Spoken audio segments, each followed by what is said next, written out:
তৈরি করতে হবে সব কিছু মিক্স করে। প্রথমে এটার উপরে একটা কাগজ আছে, এটাকে সরিয়ে নিচ্ছি। দেখতেই পাচ্ছ এটা হচ্ছে অনেকটা ঢ্যাঁড়সের মধ্যে যেমন থাকে না, ওই রকম।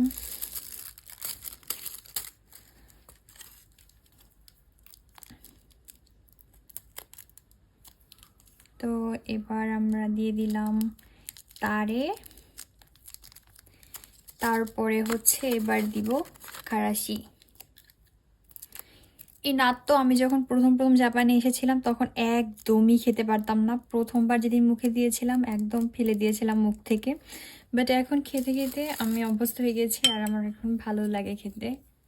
কিন্তু আমি শিওর প্রথম প্রথম কেউ ট্রাই করলে, বিশেষ করে আমাদের দেশের মানে যে এরকম খাবারের টেস্ট তার সাথে একদমই যায় না এটা, সো ভালো লাগবে না প্রথম প্রথম। বাট নাত তো খুবই হেলদি একটা খাবার। নাত তো হচ্ছে বিন থেকে তৈরি করা হয়, ফার্মেন্টেড বিন, মানে বিনগুলোকে ফার্মেন্টেড করেছে। তো এটাকে অনেক বেশি বেশি করে এরকম মাখাতে হবে এবং তাহলে এটা এরকম সাদা সাদা হয়ে যাবে। জাপানিজরা প্রচুর জোরে জোরে এভাবে এটা ঘুরিয়ে ঘুরিয়ে যত পারি আর কি সাদা করার ট্রাই করে। তো আমিও ট্রাই করছি।